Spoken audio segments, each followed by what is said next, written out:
గంటా శ్రీనివాసరెడ్డి గారు కాంగ్రెస్ పార్టీ పూర్వపు జిల్లా అధ్యక్షులు మరియు ఈ పక్కన ఉన్నటువంటి ఆయన కార్మిక నాయకులు ఐఎన్టీయూసీ జిల్లా అధ్యక్షుడిగా గతంలో పనిచేస్తారు. ఇప్పుడు రాష్ట్ర బాధ్యతల్లో ఉన్నవారు. తర్వాత పక్కన అతను శివకుమారు వైఎస్ఆర్టీసీ కార్మిక విభాగం, అదేవిధంగా సుభాను ఆయన వైఎస్ఆర్టీసీ కార్మిక విభాగం. ఇవాళ ఈ పత్రికా విలేకరుల సమావేశాన్ని ఏర్పాటు చేసే సందర్భంలో మేము వివిధ పార్టీలు వివిధ సిద్ధాంతాలు అయినప్పటికీ కూడా ఈ నెల్లూరు జిల్లాలో అక్రమ మైనింగ్ అనేటువంటి దందాకు తెరలేపి దాదాపుగా నిజాలు చెప్పాలంటే 5 మాసాలైంది. గతంలో ఈ మైనింగ్ మాఫియా అనేది ఒక 10% నుంచి 20%, 25% మధ్య ఆ ప్రభుత్వంలో చివరి రోజుల్లో అంటే 4వ ఏడాది అయిపోయిన 5వ ఏడాదిలో మొదలుపెట్టారు. అది ఒక తక్కువగానే మనము చూడొచ్చు. ఆ ప్రభుత్వం పోయిన తర్వాత ఇప్పుడు వచ్చినటువంటి ప్రభుత్వంలో ఆ యొక్క పరంపరను కొనసాగిస్తూ యథేచ్ఛగా ఇవాళ మన సినిమాలు కూడా చాలినటువంటి విధంగా ఒక మైనింగ్ మాఫియాగా ఏర్పడి ఈ నెల్లూరు జిల్లాలో ఉండేటువంటి అత్యంత విలువైనటువంటి తెల్లరాయి క్వార్ట్జ్ వ్యాపారం పైన కొంతమంది కన్నుబడి ఆ యొక్క వ్యాపారం ముసుగులో ప్రభుత్వ అధికారులందరినీ కూడా బెదిరించి లొంగదీసుకొని ఈ యొక్క అక్రమ వ్యాపారం అనేటువంటిది కొనసాగుతున్న నేపథ్యంలో మేము చెప్పడం కాదు, గత సంవత్సర కాలంగా అనేక పత్రికా సంస్థలు, ప్రజా ప్రతినిధులు, ప్రజా సంఘాలు ఇంత పెద్ద ఎత్తున చెప్తా ఉన్నా దాదాపుగా 14 నెలలు అయినా ఈ యొక్క మైనింగ్ అధికారులు ఎవరైతే ఉన్నారో ఏడీఎంజీ, డీడీలు, అదేవిధంగా డీడీఎంఎస్, ఏపీ పొల్యూషన్ కంట్రోల్ బోర్డు, కార్మిక శాఖ, అదేవిధంగా మైన్స్ అండ్ సంబంధించినటువంటి ఐబిఎం వాళ్ళు, ఇలా అనేక సంస్థలు ఈ అక్రమ మైనింగ్ సంబంధించినటువంటి జరుగుతున్నటువంటి సంస్థలకి నోటీసులు ఇచ్చి విచారణ చేసినటువంటి ఈ మొత్తం వ్యవహారాన్ని కూడా నేటికి కూడా బయటపెట్టి నిజానిజాలు బాహ్య ప్రపంచానికి తెలిసే విధంగా చేయకుండా తొక్కిపడతా ఉన్నారు. ఈ నేపథ్యంలో అక్రమ మైనింగ్ మాఫియాకి సంబంధించినటువంటి ఈ వ్యాపారం వల్ల అక్కడ సైదాపురం మండలంతో పాటు గూడూరు మండలంలో ఉండేటువంటి అనేక గ్రామాలు రాబోయేటువంటి భావితరాల ప్రజలకు సంబంధించినటువంటి భవిష్యత్తుతో కూడుకుంది. కాబట్టే ఈ యొక్క విలేకరుల సమావేశాన్ని ఏర్పాటు చేయడం జరిగింది. సోదరులకు తెలియాలా, ఈ జిల్లాలో ఎంతో పేరెన్నిక కలిగినటువంటి ఈ జిల్లాలో దాతలు మాగంటి సుబ్బరామరెడ్డి, ముచ్చలపడి సుందరయ్య ఇలాంటి ఉద్యమాలు చేసి దానగుణంలో ముందుగా ఉండి ఈ యొక్క ప్రజల యొక్క నెల్లూరు జిల్లా ప్రజలకు ఏ కష్టం వచ్చినా ముందుండేటువంటి నేపథ్యంలో ఒక దురదృష్టవశాత్తు ఈ యొక్క అక్రమ మైనింగ్ మాఫియాలో మన పార్లమెంటు సభ్యులని ఏయో మాటలు చెప్పి తప్పుడు సమాచారం ఇచ్చి ఆయన పేరుని వాడుకునే దానికి కొంతమంది వ్యక్తులు అక్కడ తయారయ్యి ఆయన పేరును భ్రష్టు పట్టిస్తున్నారు. పెద్దలు వారికి మా విజ్ఞప్తి, ఈ నెల్లూరు జిల్లాలో ఏ మారుమూల గ్రామాలకు పోయినా దాహత్య అంటే వారి యొక్క ట్రస్ట్ నుంచి, పార్లమెంట్ సభ్యుల యొక్క ట్రస్ట్ నుంచి దాహం తీర్చేటువంటి పెద్ద మనసున్న గుణం మీది. ఈ యొక్క అక్రమ మైనింగ్ మాఫియాలో మీ పేరును వాడుకొని కోట్ల రూపాయల ధనార్జనగా తాడు బంగారం లేని వ్యక్తులు ఇవాళ ఒక నిర్దిష్టమైన ప్రణాళిక లేకుండా, పద్ధతి లేకుండా ఎవరైనా పత్రికా విలేకరులు మాట్లాడితే వారిపైన దాడులు, ప్రజా సంఘాలు మాట్లాడితే పోలీసుల చేత బెదిరింపులు. ఇవాళ మేము అడుగుతా ఉన్నాం, నిశ్చితగా అడుగుతా ఉన్నాం. ఇవాళ కలెక్టర్ గారికి చెప్పాం, సార్ మేము చెప్పడం కాదు, ఇప్పటికే అనేక సంస్థలు మీ దృష్టికి తీసుకొచ్చాయి. ఈ 8 శాఖలకు సంబంధించిన రిపోర్ట్ మీరు తెప్పించుకోండి. వీటన్నింటిపైన సమగ్రమైన జ్యుడిషియల్ ఎంక్వైరీ వేయండి. ప్రజలకు నిజానిజాలు తెలియాల్సిన అవసరం ఉంది. ఈ యొక్క సైదాపురం కేంద్రంగా పుష్ప సినిమా తరహాలో రాత్రికి రాత్రికే కోట్ల రూపాయలు విలువైనటువంటి సంపదనంతా కూడా, ఈ ఖనిజ సంపదనంతా తరలించుకుపోతూ ఉన్నారు. ఈ నేపథ్యంలో ఈ 14 నెలల నుంచి అధికార గణం తీసుకున్నటువంటి చర్యలు ఏదైతే ఉన్నాయో ఏ ఒక్కటి కూడా అక్కడ అక్రమం జరుగుతున్నటువంటి మైన్స్ పైన చర్యలు లేవు. తాత్కాలికంగా ఆపి ఉన్నారు. ఒక వారం రోజులు ఆపితే ఒకే ఒక్క నైట్లో అక్కడ ఉన్న యంత్రాంగాన్ని అంతా కూడా తమ కనుసన్నల్లో గుప్పిట్లో పెట్టుకొని రాత్రికే మరి అక్కడ సంపదనంతా కూడా తరలించి వేస్తున్నారు. దీనివల్ల మేము ఏమడుగుతున్నామనంటే అక్కడ ఉన్నటువంటి ప్రజలు నిరక్షరాస్యులు వారు పోరాటం చేసేటువంటి ఉన్నటువంటి నేపథ్యం ప్రాంతంలో ఇలా తాగుడుకు బానిసలైపోయి అక్కడ ఉన్నటువంటి కొంతమంది పెత్తందారులు ఈ మనీ మాఫియా యొక్క గుండాలు అక్కడ చేరి ఆ ప్రజలను భయభ్రాంతులకు గురి చేస్తున్నారు. ఇళ్లలో నుంచి రాకుండా చేస్తున్నారు. పచ్చటి పొలాలు, నిమ్మ చెట్లు, అక్కడ ఉన్నటువంటి 5 అడుగులు 6 అడుగుల్లో వచ్చేటువంటి తాత్కాలికమైనటువంటి 1 లక్ష రూపాయల కోసం ఆ రైతన్న ఆ భూమిని ఇస్తే రాబోయే 100 సంవత్సరాలు ఆ భూమి పనికి రాకుండా పోతుంది. ఇంత దారుణమైన పరిస్థితులు పర్యావరణానికి దెబ్బతీస్తూ ఆ మండలాల చుట్టుపక్కల ఉన్నటువంటి భూములన్నీ కూడా సర్వనాశనం అయిపోయేటువంటి దుస్థితికి తీసుకొచ్చిన కారణంగా మరి ఈ గ్రామాల ఈ స్థితికి నుంచి ఆ స్థితికి వస్తే రాబోయేటువంటి తరాల వాళ్ళు ఎక్కడ జీవించాలి? ఇవాళ మనం చూస్తున్నాం అనేక ప్రాంతాల్లో దేశవ్యాప్తంగా ఆపరేషన్ కగారు పేరుతో ప్రకృతి పరమైనటువంటి వనరులంతా కూడా దోచుకుంటూ దేశాన్ని ఒక దుర్భరమైనటువంటి పరిస్థితిని నెట్టివేస్తూ విదేశాలకు లాభం చేకూర్చే విధంగా ఈ యొక్క ప్రభుత్వ విధానాలు ఉంటే ఈ గ్రామాల్లో ఉండేటువంటి ప్రజల తరపున పోరాడాల్సిన సమయం ఆసన్నమైంది. కాబట్టి అక్రమమైన వ్యతిరేక పోరాట కమిటీగా జాతీయ సంఘాలైనటువంటి ఐఎన్టీయూసీ, వైఎస్ఆర్ టీయూసీ, ఐఎఫ్టీ లాంటి సంఘాలను కలుపుకొని ఈ గ్రామంలో మేము పర్యటించి ఆ ప్రజలను చైతన్యవంతులను చేసి ఈ అక్రమానికి పాల్పడుతున్నటువంటి వ్యక్తులు ఎవరైతే ఉన్నారో మీ అందరికీ తెలిసిన విషయమే. ఇటీవల ఒక వార్తాపత్రిక సంబంధించినటువంటి వారపత్రిక యొక్క వెబ్సైట్లో చూసి నేరుగా వారిపైన దాడి చేయడం, వారిని దూషించడం. ఏదైనా ప్రజాస్వామ్యంలో ఎంతసేపైనా కూడా చర్చించుకునేందుకు అవకాశం ఉందంటే మన సొంత భారతదేశంలో వాక్ స్వేచ్ఛను భావస్వేచ్ఛ ఎంతో ఉంది. కానీ ఇవాళ ఈ యొక్క ప్రభుత్వంలో ఎవరు మాట్లాడినా వాళ్ళపైన అక్రమ కేసులు బనాయిస్తూ ఉన్నారు. మేము అడుగుతా ఉన్నాం ఈ ప్రభుత్వాన్ని, మేము చెప్పినటువంటి ఆరోపణ నిజం కాకపోతే మీ 8 శాఖల యొక్క రిపోర్టులు తీసుకోండి. అక్కడ నిజంగా అక్రమ మైనింగ్ జరిగిందా లేదా అని. మీకు 20 ఎకరాలు ఇస్తే 100 ఎకరాలు ఆక్రమిస్తారు. డంపింగ్ యార్డ్లకు పర్మిషన్స్ లేవు. వాటి పర్మిషన్ లేకుండానే మీరు డంపింగ్ యార్డ్లు కొనసాగిస్తూ ఉన్నారు.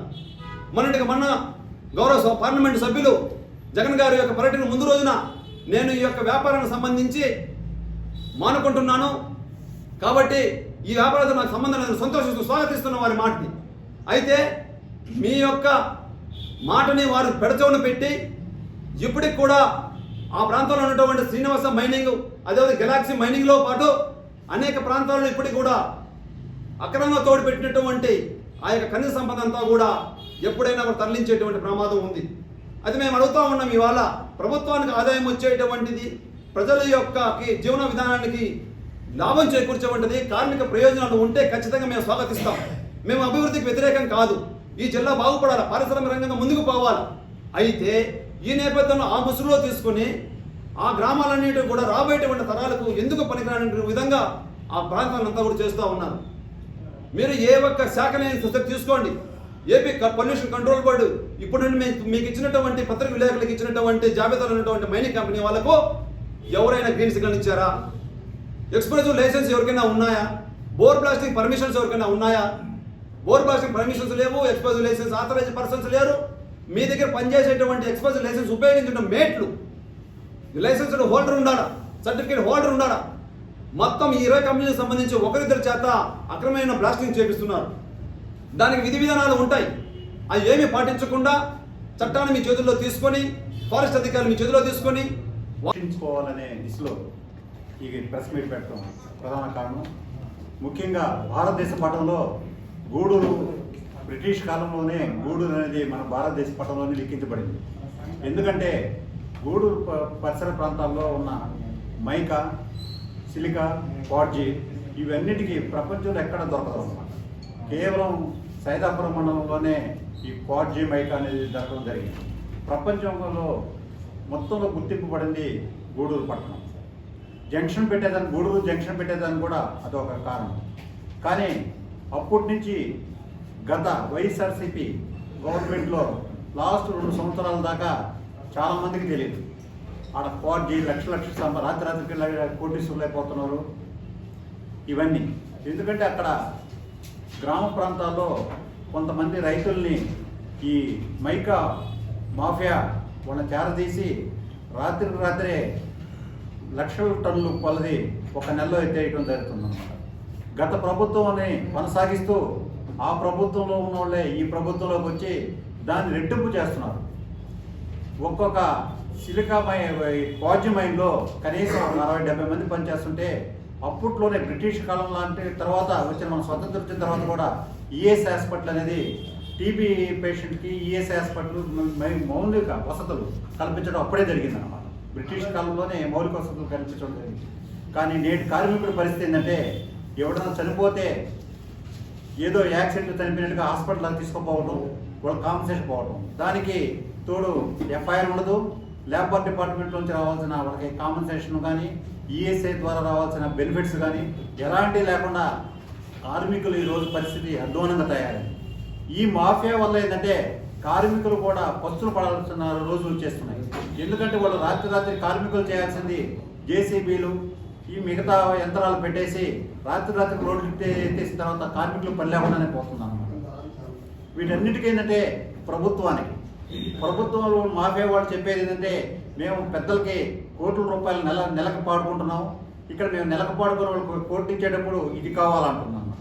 దీని మీద మేమే కాకుండా చాలా సంఘాలు, చాలా పార్టీలు, చాలా ఉద్యమాలు కలెక్టర్కి చాలాసార్లు వినపత్రాలు కూడా చేసింది.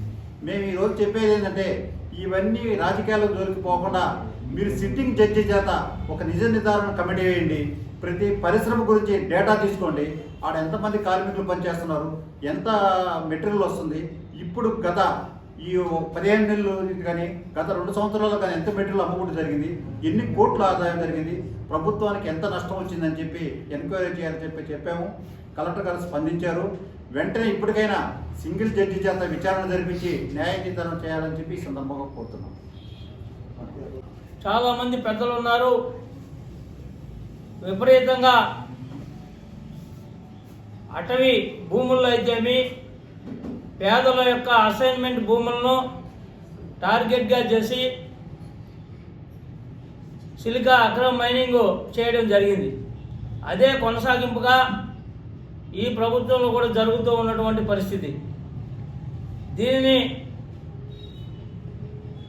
ఆపాలని దాదాపు 23 సార్లు ధర్నా కార్యక్రమాలు నిర్వహించడం జరిగింది మేము. కానీ తదనుగుణంగా ఈ ప్రభుత్వం వచ్చిన వెంటనే మేము చాలాసార్లు వినతి పత్రాలు ఇస్తూ కార్యక్రమాలు చేసిన తర్వాత విజిలెన్స్ కమిటీ వేసాము.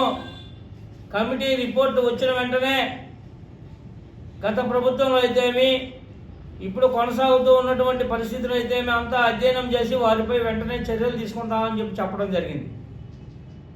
అదేవిధంగా గతంలో విపరీతమైనటువంటి దోపిడీ చేయడం వల్ల వాళ్ళకు కొన్ని 100 కోట్ల రూపాయలు ఫైన్ విధించడం జరిగింది కొన్ని మైళ్ళకి, సిలికా మైళ్ళకి. వాళ్ళు ఎవరు కూడా ఆ పెనాల్టీలు ఏమీ కట్టకుండా మరలా వాళ్ళకి రెన్యువల్ ఏ విధంగా ఇచ్చారు అని నేను అడుగుతూ ఉన్నాను. రెన్యువల్ ఇవ్వాల్సినటువంటి అవసరమే ఉంది. వాళ్ళు పెనాల్టీ కట్టినప్పుడు వాళ్ళ కంపెనీలను బ్లాక్ చేయకుండా మీరు అవినీతికి పాల్పడి వాళ్ళని ప్రోత్సహిస్తున్నారు. ఇప్పుడు నేను చెప్తూ ఉన్నాను, గతంలో ముంతమామిడి చెట్లు విపరీతంగా ఉండేటివి సముద్ర తీర ప్రాంతంలో. ఇవాళ ఒక్క చెట్టు లేదు, ఒక శలవం లేదు, ఒక గుంట లేదు, ఒక సొనకాలువ లేదు. రైతులు ఇబ్బంది పడుతూ ఉన్నారు. కనీసం శనగేసుకునే దానికి సొనకాలువలో నీళ్లు రాక రైతులు చాలా ఇబ్బందులు పడుతూ ఉన్నటువంటి పరిస్థితి. ఇరిగేషన్ డిపార్ట్మెంట్ వాళ్ళు కూడా కనీసం దాని వైపు చూసినటువంటి పరిస్థితి లేదు. ఎన్నోసార్లు మేము వాళ్ళకి వినతి పత్రాలు ఇవ్వడం జరిగింది. వెంటనే విజిలెన్స్ కమిటీని నివేదికను బయటపెట్టాలని, తద్వారా వారిపై చర్యలు చేపట్టాలని చెప్పి నేను డిమాండ్ చేస్తూ ఉన్నాను.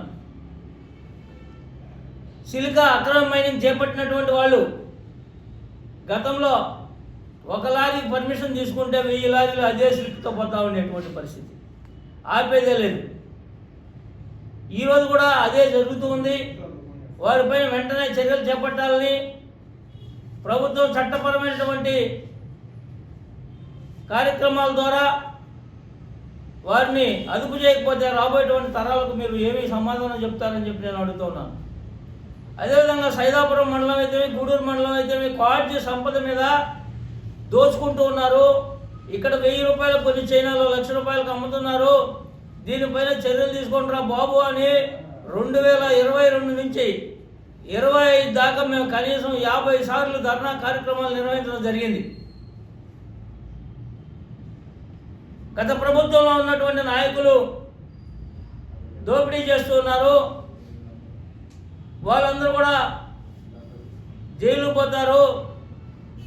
వారి దగ్గర ఉన్నటువంటి సంపదనంతా మేము తిరిగి రాబడతామని చెప్పి అధికారంలోకి వచ్చిన వెంటనే వారందరినీ మళ్ళీ ఈ పార్టీలో చేర్చుకొని వారికి ఒత్తాసు పలుకుతూ ఇవాళ మీరు అక్రమ మళ్ళీ తెల్లాపి అదే విధమైనటువంటి ప్రోత్సాహాన్ని ఇస్తూ ఉన్నారు. ఇది దేనికి సంకేతం అని నేను అడుగుతున్నాను. ఇవాళ మీరు అదే కొనసాగితే రాబోయేటువంటి తరాలకు మంచినీరు కానీ సాగునీరు తాగునీరు లేకుండా పోయేటువంటి పరిస్థితి ఉంది. అక్కడ పంటలు కూడా పండించుకోలేనటువంటి పరిస్థితిలో ఈరోజు రాబోయేటువంటి రైతులు ఉన్నారు. చిలకూరు మండలంలో సొనకాలువలు లేక చాలామంది ఇబ్బంది పడుతూ ఉన్నారు. ఇవాళ నేను పలుమార్లు కలెక్టర్ గారికి వినతి పత్రాలు సమర్పించాము. వాటిపైన ఒక ఎంక్వైరీ కమిషన్ వేసి సొనకాలువలన్నీ పునరుద్ధరించాలని. ఇంతవరకు ఆ మాటే లేదు. అదేవిధంగా సైదాపురం మండలం, గూడూరు మండలంలో కూడా బ్లాస్టింగ్ చేసినటువంటి పరిసర ప్రాంతాలంతా కూడా పరిశీలించాలని చెప్పడం జరిగింది. విపరీతమైనటువంటి దోపిడీ. ఏం చేసుకుంటారో డబ్బంతా, దేనికి సంకేతం ఇది? కాబట్టి ఇవన్నీ కూడా పునరాలోచించి దీనిపైన ఎంక్వైరీ కమిషన్ వేసి వారిపైన అందరిపైన కూడా చర్యలు చేపట్టాలని చెప్పి మేము ఇవాళ కలెక్టర్ గారు కలిసి వినతి పత్రం సమర్పించడం జరిగిందని చెప్పి ఈ సందర్భంగా తెలియజేసుకుంటున్నాం.